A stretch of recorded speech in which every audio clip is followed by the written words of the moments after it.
Tehran is under attack as Iran launches ballistic missiles at Israel, prompting Israeli airstrikes on Iranian military targets. The IDF claims control of the airspace while pursuing objectives, including the return of hostages. The U.S. may increase its involvement, focusing on Iran's nuclear facilities, amidst rising casualties and destruction in Israel. What are the implications of U.S. involvement in the conflict? How has the Iranian missile capability changed during the war? What are the current conditions for Israelis stranded abroad? Israel is actively targeting Iranian military and nuclear capabilities, asserting control over airspace and launching strikes to eliminate threats. The ongoing conflict emphasizes the urgency of securing hostages held by Hamas. Collapsed Israeli defense forces are conducting simultaneous operations across multiple fronts while focusing on the destruction of Iranian military assets. This includes drone strikes and targeting weapon production facilities. The IDF estimates achieving its objectives against Iran's nuclear program within weeks, highlighting the aggressive timeline of the conflict. The strikes are part of a broader strategy to neutralize ongoing threats. Mossad's intelligence operations have played a crucial role in these military actions, gathering vital information about Iranian leaders and nuclear sites. This preparedness has enabled Israel to launch effective strikes. The planning and execution of military operations against the Iranian regime involve extensive intelligence gathering and a focus on minimizing harm to civilians. Key objectives include halting nuclear advancements and regime change, with support for the Iranian people. The duration of planning for military operations can span over 3 decades, highlighting the need for detailed intelligence on the Iranian regime's leadership. This intelligence is crucial for strategic decision-making. 3 primary goals of the operations are to stop Iran's nuclear program, prevent ballistic missile development, and support a regime change initiated by the Iranian population. Local involvement is essential for lasting change. The Iranian regime is characterized by its oppression and isolation, with leadership detached from reality. The possibility of regime leaders fleeing to safer locations indicates their vulnerability and the regime's instability.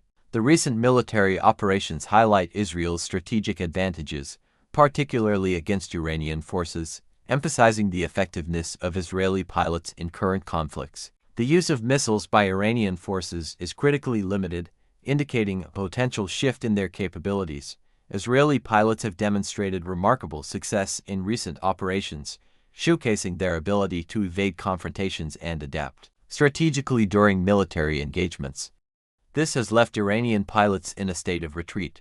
The missile count used by Iran has been significant, with reports indicating that they have launched over 1,000 missiles already, which affects their operational capacity moving forward. This creates a precarious situation for them. The potential involvement of the United States in the conflict has raised questions about military strategies, with discussions around the use of advanced weaponry like bunker-buster bombs. Analysts suggest this could significantly alter the dynamics of the war. The effectiveness of military strikes on Iran's Fordo nuclear site is crucial for Israel's strategy in limiting Iran's nuclear capabilities. Without targeting Fordo, Iran could potentially advance its nuclear program significantly. The bunker-buster strategy involves repeated strikes to penetrate deep underground facilities like Fordo, essential for disrupting Iran's nuclear ambitions. This method underscores the need for precise military action. The potential deployment of commandos to create a secure perimeter around Fordo highlights the risks and complexities of direct military engagement. Such operations would require significant coordination and support. Despite previous strikes on other Iranian nuclear sites, experts believe that the damage inflicted is insufficient to prevent Iran from continuing its nuclear program. More extensive operations are deemed necessary. A school serving nearly 300 children with severe disabilities has been devastated by missile attacks, leaving uncertainty about their future. Residents are fleeing, unsure of when they can return home. The impact of the missile strike on the local community is profound, affecting children's education and displacing families from their homes. This tragedy highlights the urgent need for support. The situation has led to significant challenges for stranded Israelis seeking to return home, with limited flights and long delays complicating their journey. Many are anxious about their families' Safety back in Israel. The experience of individuals like Dan Pfefferman illustrates the chaos and uncertainty faced by many Israelis abroad during this crisis. His return journey showcases the difficulties and emotional strain of the situation. Returning home during a crisis evokes a strong sense of unity among Israelis, as they prioritize being with their loved ones amidst the chaos. This camaraderie is heartwarming and inspiring, showcasing resilience in difficult times. The speaker emphasizes the importance of family during crises, highlighting that being together provides emotional support despite the surrounding dangers. This connection is vital for mental well-being. Despite the challenges of travel, the spirit of cooperation among travelers is notable. Everyone assisted one another, creating a supportive environment even in stressful circumstances. Advice for those still stranded abroad includes patience and understanding that the Israeli government is working to ensure safe repatriation. Creative solutions for travel are being explored to aid returnees.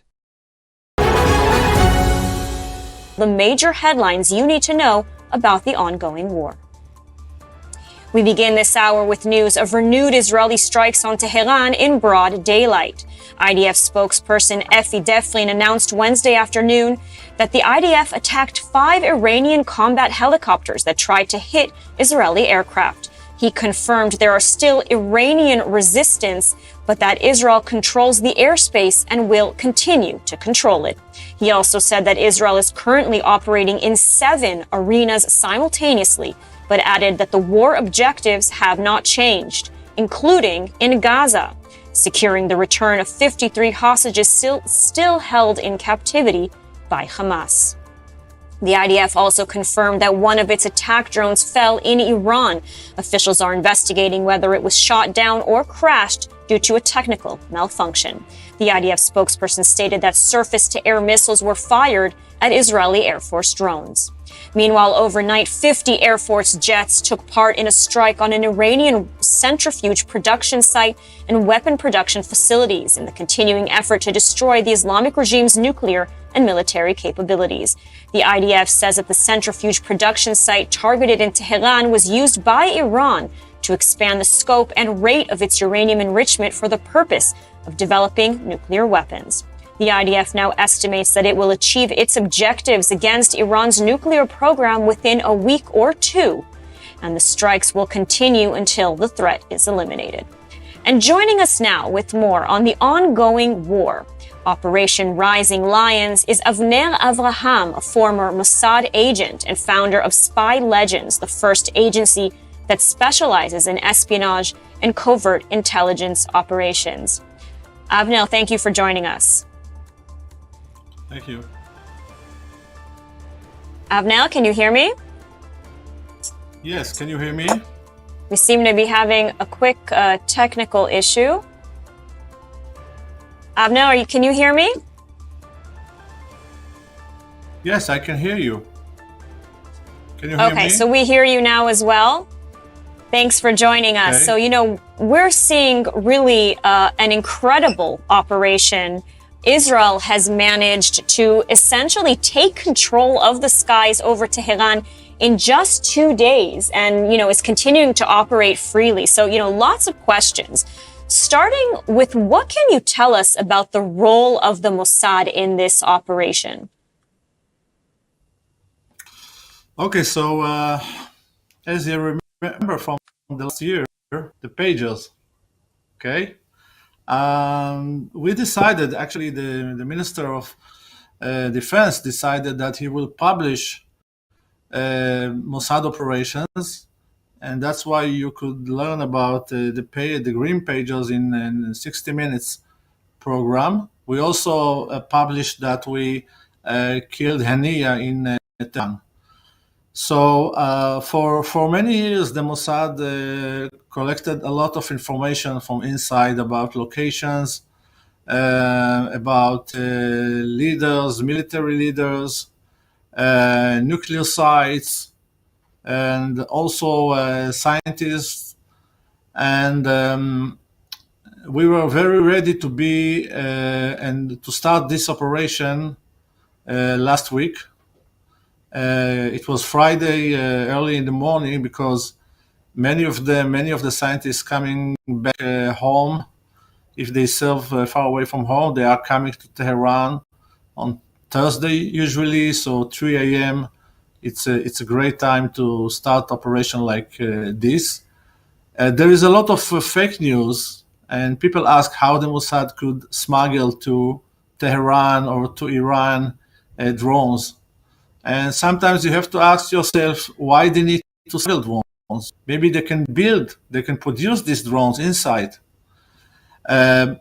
You don't have to send agents inside. You can take someone and teach him, and then he can come and teach all the others.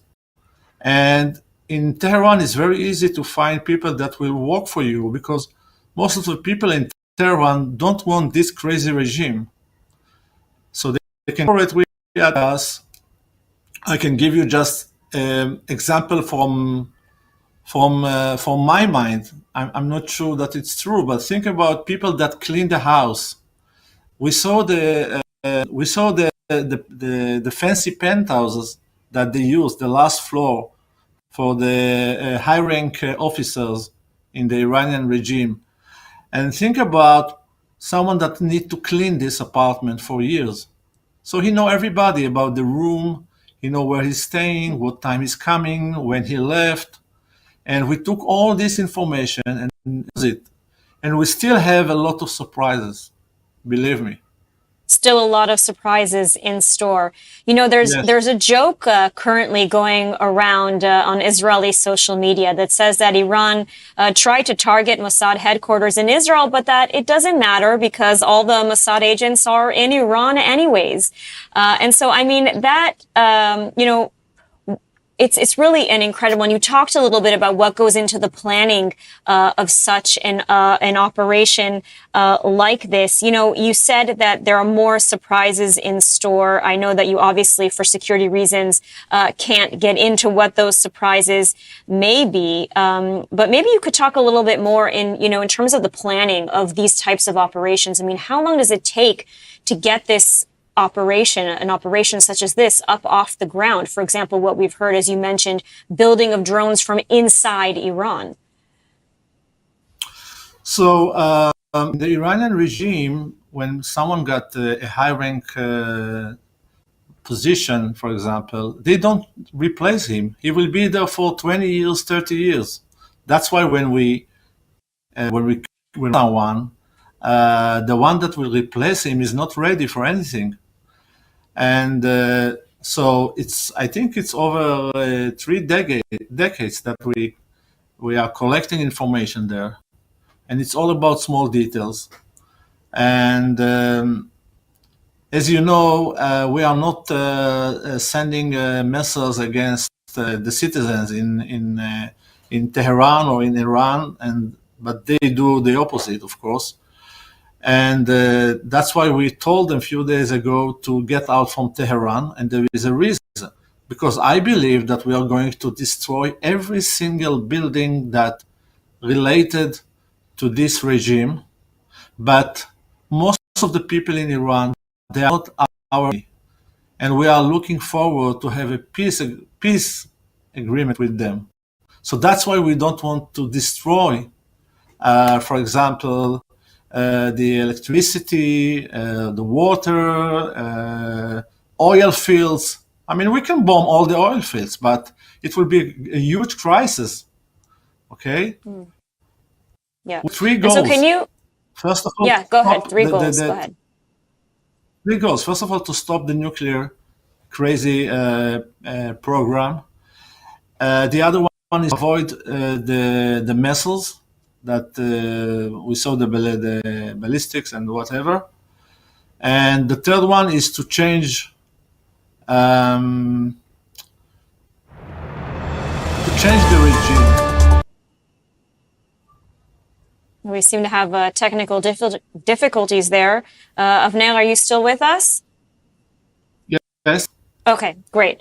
We had something cut in there for a moment. So you said just now that the third goal is to change the regime, although here in Israel, the prime minister has stated repeatedly that that's not one of the war goals, that this would have to come from the Iranian people themselves. But maybe you can perhaps comment on maybe Mossad activities inside Iran in terms of facilitating this regime change, which we do know the Iranian people overwhelmingly want?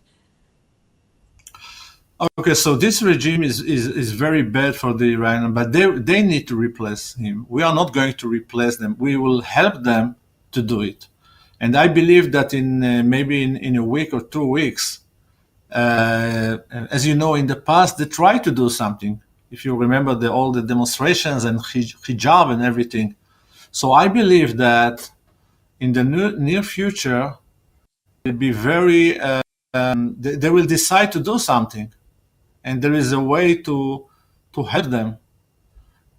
They need our help, but they need to do it. We are not going to.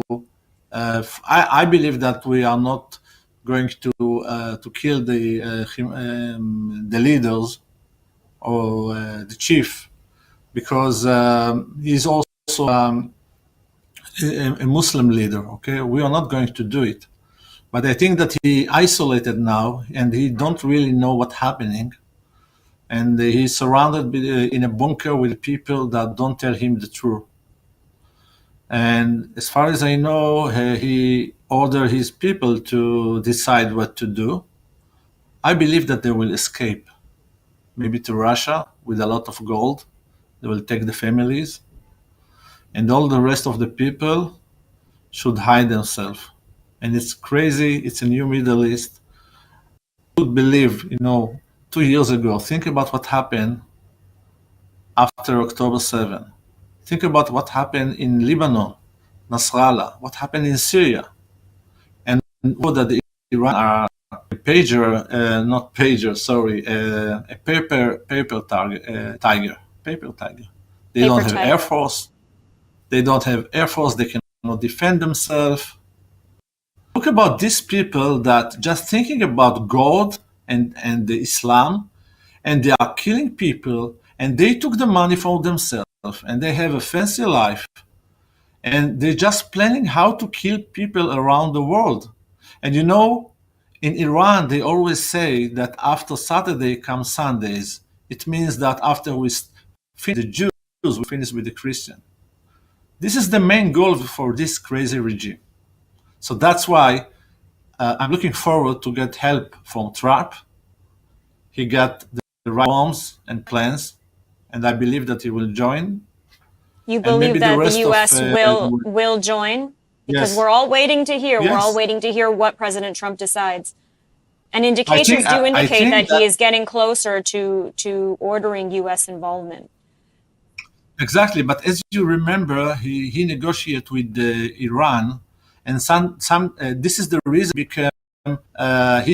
became far away, a little far from Israel. He didn't land in Israel when he came to Dubai and to Qatar and whatever, and he spoke about negotiation. But when he saw the huge success, even for our Israeli pilots, they couldn't believe. You know what happened with the Iranian pilots? They japed. They used the planes to escape, not to fight.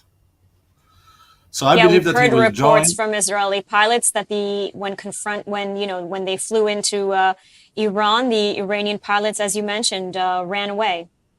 So really incredible. And as you said, a paper tiger.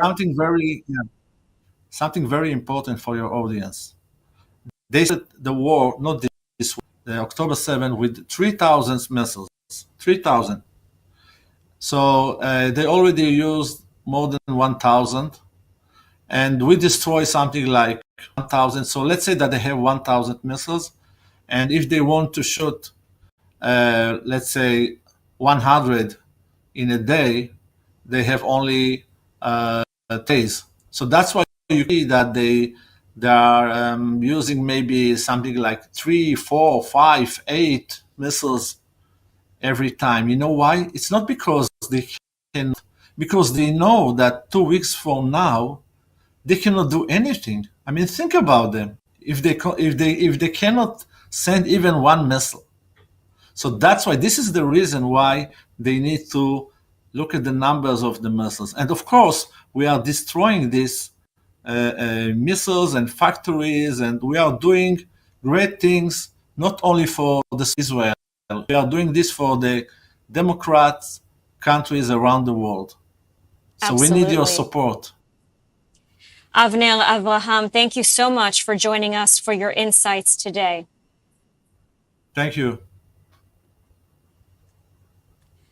So some interesting points there that Avner, a former Mossad agent, has made, and really highlighting the incredible operation that the IDF and Israel security forces, including the Mossad, have done over the past 6 days. And overnight Tuesday, Prime Minister Benjamin Netanyahu spoke to U.S. President Donald Trump over the phone amid growing speculation that President Trump will decide to increase America's role in the war. The call followed lengthy security consultations in both Washington and Jerusalem.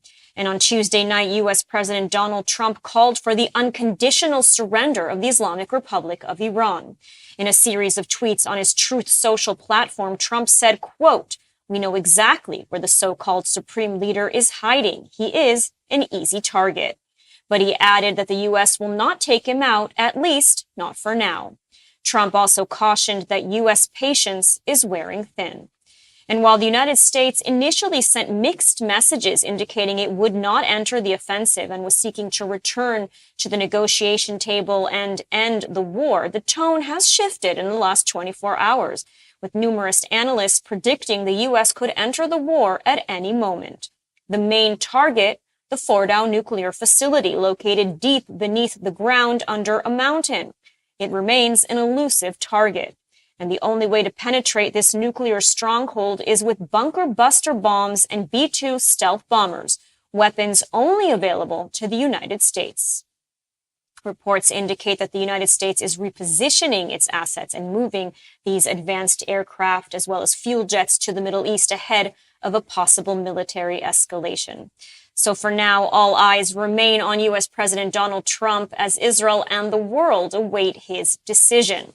Joining us now with more on the U.S.'s role in this war is ILTV editor Steve Leibovitz. Steve, thank you for joining us. Good to see you, Lidar.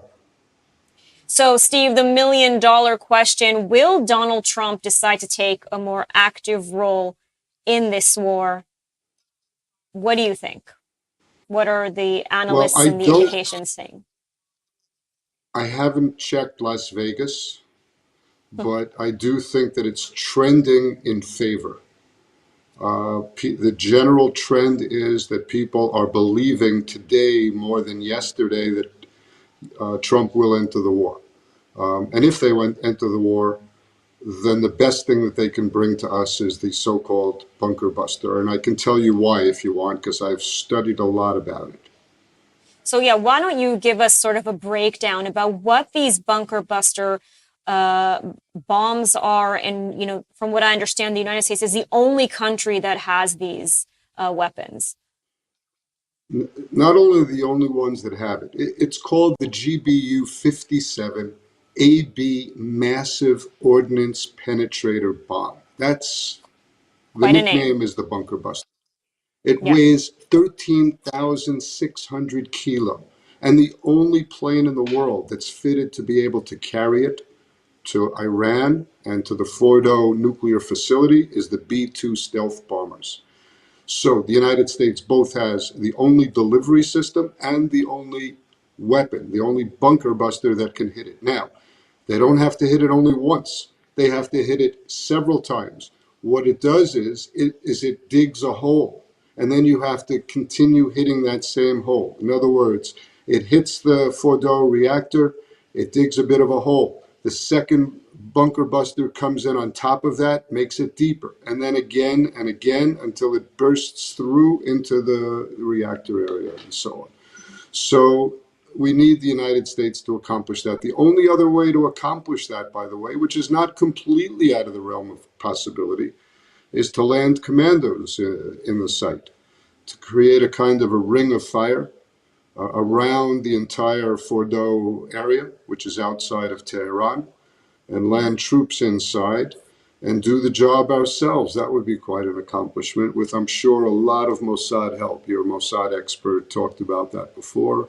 I'm sure that those guys on the ground already would be involved, but I'm not anticipating that. at all. That would be a much more dangerous mission for sure for Israeli soldiers.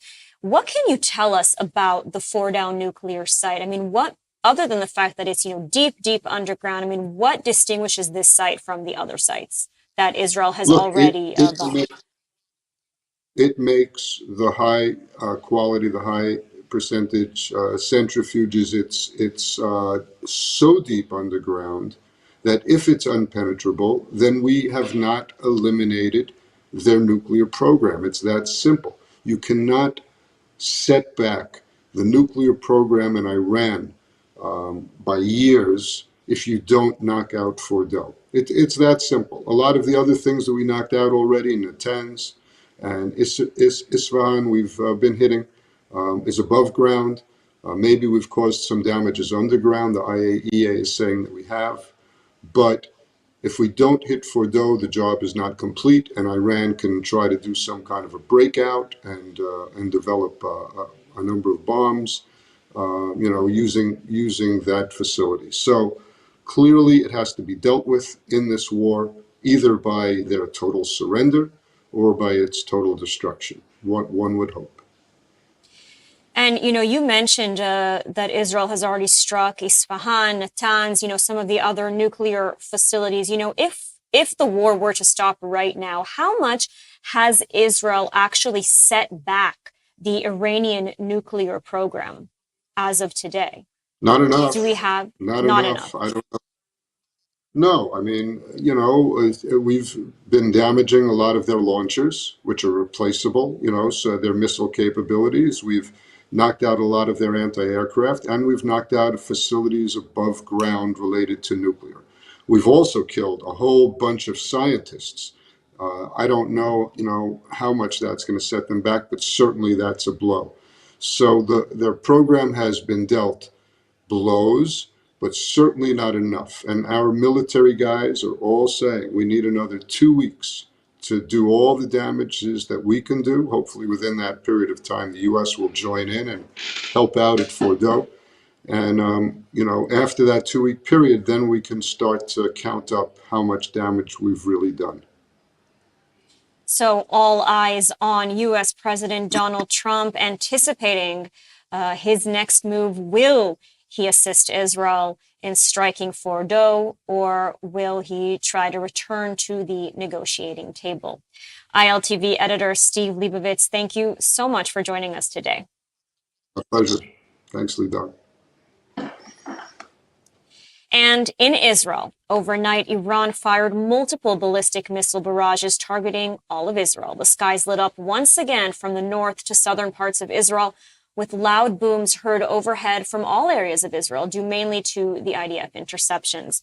Since the beginning of this war, Iran has fired around 400 ballistic missiles into Israeli territory. The majority were intercepted, but dozens of missile impact sites have been identified, resulting in 24 deaths until now and around 600 people injured. Yet Iran's missile capabilities seem to be diminishing. While in the first days, the regime launched around 100 missiles in each barrage, the latest overnight salvos have included only tens of missiles each time, with impacts mostly landing in open areas or fields and with limited casualties. Defense Minister Israel Katz today reiterated once again his warning to the Iranian regime to stop firing on Israeli civilians and population centers, and insinuated that should this continue, Ayatollah Khamenei himself would become a target. Now, ILTV's Shosh Bedrosian has, since the start of the war, visited multiple sites of ballistic missile impacts. Yesterday, she was in Bnei Brak, where one person was killed from a missile impact, and a school for children with special needs was destroyed, leaving them with nowhere to go. Shosh shows just a glimpse into the devastation. Let's take a look. I'm currently standing amongst the rubble here in Bnei Brak, a very religious Orthodox Jewish community here in central Israel, absolutely devastated by a direct hit from an Iranian ballistic missile. You can see all of the debris behind me. If you take a look over here, you'll actually see the inside of someone's home. The entire wall was nearly exploded out, and this was their kitchen. Amongst this rubble, an 80-year-old man was pulled out of it unconscious.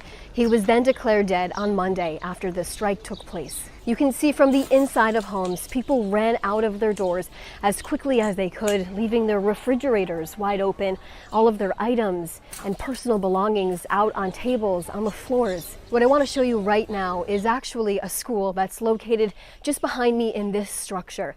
This is a school that has served nearly 300 children with severe disabilities in this community. It's been open for about 5 years. And now with devastation this severe, it's unclear as to where these children will now go to school. You can see that this community took a direct hit from an Iranian ballistic missile. Just look at the baby crib behind me, literally teetering off the edge of what was supposed to be a first floor apartment. Now many of these residents are packing up, not knowing when they will ever return back to their homes to restart a new life. And in the meantime, 6 days after Israel shuttered its airspace at the start of the war with Iran, the first flight bringing Israelis back home has landed at Ben Gurion Airport. The flights are shuttling Israeli citizens from Larnaca, Cyprus. So far, over 100,000 Israelis have been stranded since Friday. The Israeli companies participating include El Al, Arkia Israel, and Air Haifa. And so far, there are still many stranded abroad. The airport authority is allowing just 2 landings per hour, limiting its capacity. It could take weeks for all of the Israelis to return. Some 60,000 Israelis have so far registered on the El Al site to book flights home after making their way to Larnaca. And I think we have some... No, I think we seem to be having some technical. Let's bring in our next guest then in the meantime. Joining us now is Dan Pfefferman, chairman of Sharaka and a Middle East analyst we have often here on ILTV. Dan was stranded abroad, but you've managed to make it back on a flight, and you've just recently landed home in Israel today. Dan, thanks for joining us. Dan, can you hear us?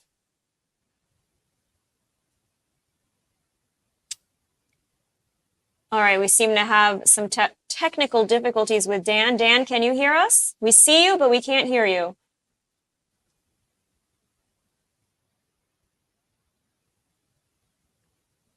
Okay, well, in the meantime, let's take a look at some of the people who are stuck in Cyprus right now. Let's see what they have to say. There are a few options over here. Some said maybe there will be rescue flights, and some said there will be rescue sails. And right now I'm here, until stuck here until further notice. It's very scary. As I'm here stuck in Cyprus, I'm worrying for my family back there in Israel. And we pray. So we're trying to reconnect Dan Pfefferman. He was one of hundreds of thousands of Israelis that was stranded abroad. I think we have him on now. Dan, are you with us? Can you hear us? Yeah, can you hear me? Yes, now we hear you. So Dan, welcome back home. Can you tell us a little bit about your ordeal? I mean, where were you when the war broke out? Indeed, I was on my way back from a trip in the United States. I was on a flight, an El Al flight, thankfully, from JFK to Tel Aviv. We were literally, I would say, maybe 15, 20 minutes from landing. And we wake up, those of us who managed to sleep, as the news of Israel's surprise attack against Iran was unfolding. And then the pilot announced, and we could see on the screen that the plane was turning around and heading to Cyprus. We thought it might be a couple of hours. They actually just kept us in our seats on the tarmac. And then after a few hours, they told us this is going to be an indefinite stay, that the skies of Israel have been closed until further notice, and we're on our own. So you see an entire plane load of Israelis. This is a Friday. Many of us religious, scrambling to find hotels or Airbnbs or whatever it is right before Shabbat. None of us had made plans to be in Cyprus. Thankfully, The Chabad in Cyprus was wonderfully helpful. You saw a great camaraderie among the many, I'd say, 1,000 people or so who were stranded on that day, and more who joined in the coming days. And then we had the announcement from El Al that this was yesterday, actually, that registration for flights home was open. The registration was a bit chaotic online, but I was very grateful to see that literally within 6 or 7 hours of registering, I received a notification that I will be on the morning flight back to Israel.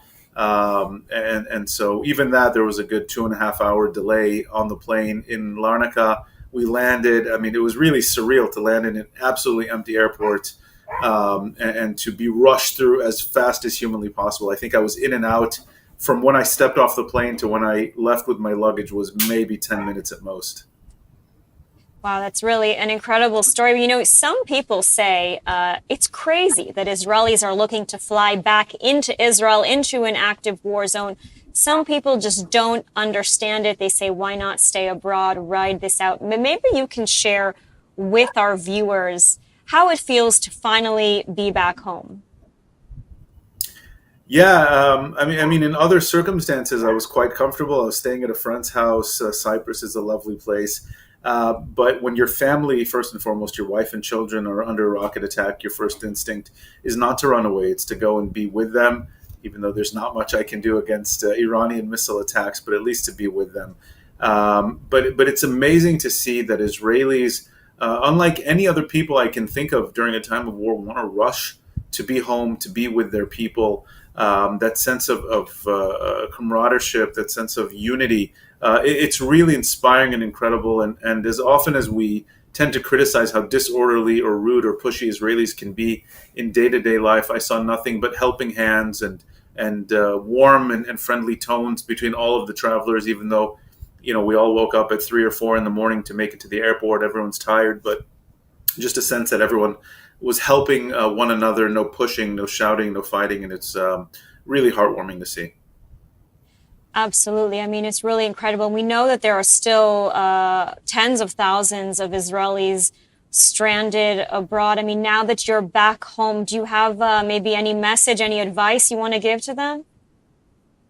I saw a lot of people in different WhatsApp groups and people I know who are looking for very creative ways to get home, whether ships, larger or smaller ships from Cyprus, whether flights to Egypt or Jordan and then land crossings.